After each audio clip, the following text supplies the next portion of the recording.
శిష్యులు ఎలాగైతే ఆయన పునరుద్ధానికి సాక్షులుగా నిలబడ్డారో, నువ్వు కూడా యేసు యొక్క పునరుద్ధానానికి నువ్వు సాక్షిగా నిలబడాలి.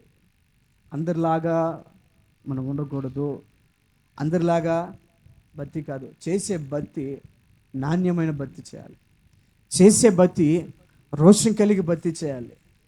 నామకార్థ క్రైస్తవులాగా ఎవ్వరు భక్తి చేయమాకండి.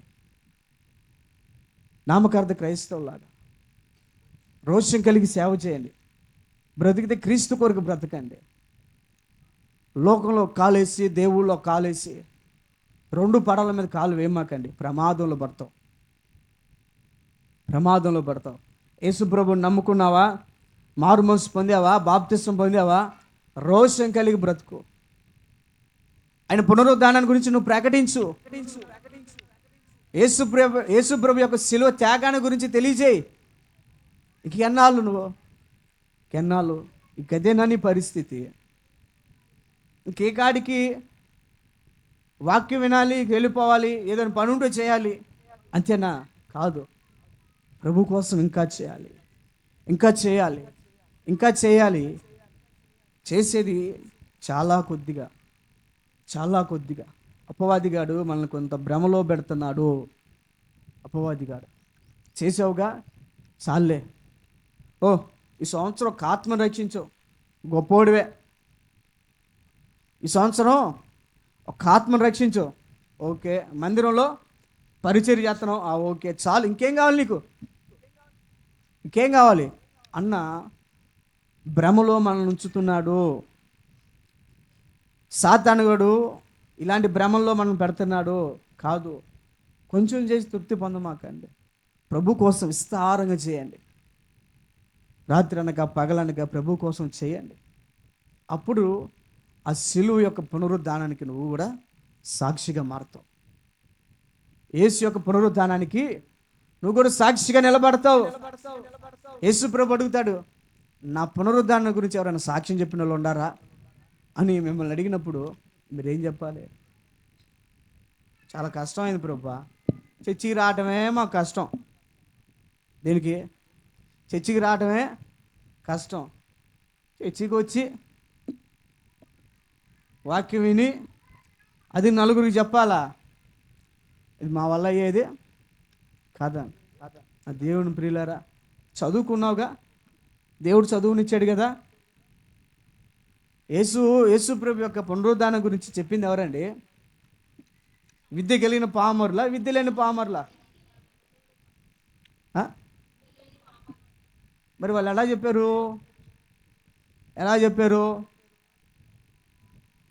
చెప్పారండి? దేవునికి చదువునిచ్చాడు. విద్య లేని పామరులని దేవుడు వాడుకున్నప్పుడు విద్య కలిగి నిన్ను వాడుకోడా? విద్య కలిగి నిన్ను వాడుకోడా? వాడుకుంటాడు. నువ్వేం చేయాలి? అందుబాటులో రావాలి. దేవుడికి అందుబాటులోకి వస్తే, ఆయన ఆత్మ అనేది నీ మీదకి వస్తే నువ్వు కూడా పేతురులాగా నిలబడతావు. Praise lord. పేతురులాగా నిలబడతావు. ఒక్క ప్రసంగానికి 3,000 మందిని రక్షించాడు. మరొక ప్రసంగానికి 5,000 మందిని రక్షించాడు. నువ్వు ఆత్మతో నింపబడితే ఒక్క వ్యక్తిని కూడా కదిలించలేవా? అంటే కదిలిస్తావు. కానీ నువ్వు చేయాల్సింది ప్రభువుకి అందుబాటులో రావాలి. ప్రభు యొక్క సహవాసానికి అందుబాటులో రావాలి. నేను శాలేమన్ను చాలాసార్లు గమనించాను. దైవజనులను శాలేమన్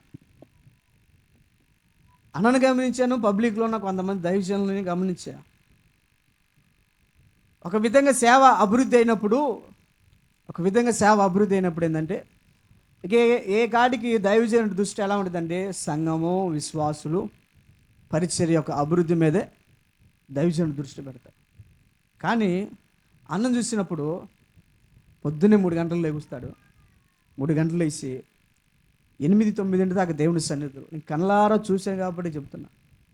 కళ్ళారా ఎప్పటికి కూడా ప్రతిరోజు పొద్దున సాయంత్రం ఆయన ప్రేయర్ గార్డెన్కి రాకుండా ఉండడు.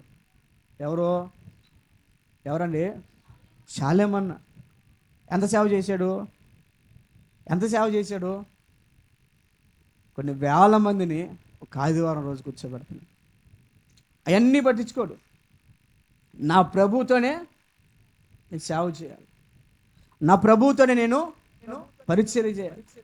ఒకరోజు మొన్న ఈ వారంలో రీసెంట్గా పవన్ పాస్టర్ గారితో నేను బయటికి వెళ్ళాను. పొద్దున్నే మందిరంలో ప్రేయర్ చేసుకోవడానికి వచ్చి అక్కడ ఉన్నప్పుడు పవన్ కూడా ప్రేయర్ చేసుకొని వచ్చాడు. బయటికి వెళ్దాం రా రాజా అని అడిగేటికి బయటికి వెళ్ళి టీ తాగుతా కూర్చున్నప్పుడు ఈ సమయం ఎందుకు వ్యర్థం పోవాలని పవను, పాస్టర్ గారు అంటే అన్న ఇంత పరిచర్య చేయటానికి కారణం ఏమై ఉండిద్ది అని అడిగినప్పుడు ఒకే ఒక్క మాట చెప్పి, రాజా ఏమీ లేదు, ఒక ప్రియుడు ఒక ప్రేయస్ కోసం ఎలాగైతే వెంటబడతాడో ఆ విధంగా ఆయన వెంటబడ్డాడు.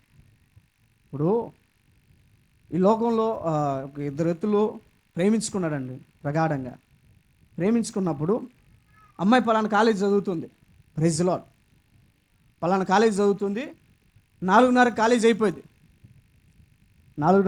అయిపోయింది. ఈడేం చేస్తాడు, ఏంటిది 3:00కో 4:00కో వెళ్తాడు. ఎందుకండి ప్రేమించాడు కాబట్టి నేను ఆమెను చూడాలి, ప్రతిరోజు ఆమెను చూడాలని ఒక ప్రియుడు ప్రేయస్ కోసం వెంటబడినట్టుగా ఈయన అన్న ప్రతిరోజు నేను నా ప్రియుని చూడాలి, నా కోసం వస్తాడని పొద్దున్నే 3:00కి లేచేవాడు. 3:00కి లేచి బ్రష్ చేసి స్నానం చేసి తివాచి లాంటిది ఒకటి, చిన్న దుప్పటి లాంటిది ఒకటి తీసుకొని బైబిల్ సంకలో పెట్టుకొని వెళ్ళిపోయాడు. ఎన్నిటికి 4 ఆ టైం కల్లా చెరువు కట్టు మీదకి వెళ్ళేవాడు. చెరువు కట్టు మీదకి వెళ్ళి ప్రార్థన చేసుకొని 6-7 దాకా ప్రార్థన చేసుకొని మళ్ళీ కొంతసేపు బైబిల్ చదువుకొని మళ్ళీ ప్రార్థనలో కనిపెట్టేవాడు. ఇంటికి వచ్చేవాడు. పగలేమైనా కూటం ఉందా, ఆ కూటం చూసుకున్నాడు అంట. అది ఆ రోజు కూటం లేదా, మళ్ళీ కొద్దిసేపు ఉండి పరిచర్య కావాల్సిన ఏదో చూసుకొని మళ్ళీ ఒక ముద్ద అన్నం తిని మళ్ళీ చింతతో పని ఒక తోట ఉంటే దాంట్లో పోయేవాడు. ఇక అప్పుడు పోతే ఎప్పుడు వస్తాడో కూడా మాకు తెలియదు. అంటే ఇంత ఉజ్జీవానికి, ఇంత పరిచర్య యొక్క అభివృద్ధికి కారణం దైవజనుడు దేవుడితో కలిగిన సహవాసం. ప్రియుడు ఎలాగైతే ప్రేయస్ కోసం వెంటబడతాడో ఈయన ఆ విధంగా వెంటబడ్డాడు. ఇప్పుడు కూడా ఆయన వదిలిపెట్టడు, దేవుని సన్నిధిలో కూర్చుంటాడు. మీరు చూడండి, అంటే మీకు కొంతమంది రావడానికి అవకాశం ఉండదు, ఎందుకంటే కొంతమంది చూసిన వాళ్ళు ఉన్నారు. మేము కొంతమంది అంటే అక్కడ నుంచి ఆయన లైవ్లో చూసిన వాళ్ళం ఉన్నాం. ఎప్పటికి కూడా ప్రేయర్ గార్డెన్కి రాకుండా ఏ ఒక్కరోజు ఏదైనా పరిచయ నిమిత్తం ఏదైనా ఊరు వెళ్తేనే కానీ, లేకపోతే ప్రతిరోజు ప్రేయర్ గార్డెన్లోనే ఆయన సమయం గడిపాడు. కారణం దేవుడితో సహవాసం చేయడం ద్వారా నీ కుటుంబం దీవించబడింది, నీ పరిచర్య దీవించబడింది. రేపు దేవుని ఎదుట నిన్ను నిలబెట్టినప్పుడు నీకు కూడా బహుమానం అనేది. నా దేవుని ప్రియులారా, ఒక మాట చెప్తున్నా, ఈరోజు క్రీస్తు పునరుద్ధానం ద్వారా మనకి నిరీక్షణ అనేది కలిగింది. రెండవది, ఆ పునరుద్ధానానికి నువ్వు సాక్షిగా నిలబడాలి. క్రీస్తు పునరుద్ధానానికి నువ్వు సాక్షిగా నిలబడాలి.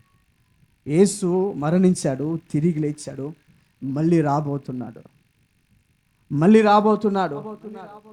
దాని గురించి నువ్వు ప్రకటన చేయి. క్రీస్తు సాక్షిగా నువ్వు మారు. ఈరోజు మన అందరికీ ఒక నిరీక్షణ అనేది కలిగింది. ఎవరికి కలిగింది నిరీక్షణ? ఎవరికి కలిగింది? ఇంతాకే చెప్పా. ఈ ఒక్క మాట చెప్పితే నేను ముగింపు ప్రార్థన చేస్తాను. నిరీక్షణ ఎవరికి? పెద్దగా చెప్పాలి. క్రీస్తుని అంగీకరించిన వారికి నిరీక్షణ, రక్షణ లేని వారికి నిరీక్షణ ఉందా లేదా? లేదు. దాంట్లో డౌటే లేదు. యేసుప్రభునందుక నువ్వు రక్షణ పొందుంటే నీకు నిరీక్షణ ఉంది. రక్షణ లేకుండా గనక నువ్వు ఉంటే నీకు నిరీక్షణ లేదు, నీకు రక్షణ లేదు. నువ్వు ఎంత ప్రార్థన చేసినా, ఎంత పరిచర్య చేసినా, దేవుని కోసం నువ్వు ఎంత ఇచ్చినా అది లెక్కలోకి రాదు. లెక్కలోకి రాదు. లెక్కలోకి రావాలి అంటే నువ్వేం చేయాలి? రక్షణ పొందుకొని ఉండాలి. రక్షణ పొందుకొని ఉండాలి. కనుక నా దేవుని ప్రియులారా, ఒక్క మాట నువ్వు మనసులో పెట్టుకో. శిలువ పునరుద్ధానం ద్వారా మనకి నిరీక్షణ కలిగింది. రెండోది, శిష్యులు ఆయన పునరుద్ధానాన్ని గురించి సాక్షులుగా నిలబడ్డారు. సాక్షులుగా నిలబడ్డారు. నువ్వు కూడా ఆ శిలువ యొక్క పునరుద్ధానాన్ని గురించి సాక్షిగా నిలబడితే ప్రభు యొక్క పని నువ్వు చేయాలి. 4 ఆత్మలు రక్షించాలంటే ఆయన పునరుద్ధానాన్ని గురించి సాటి చెప్పాలి.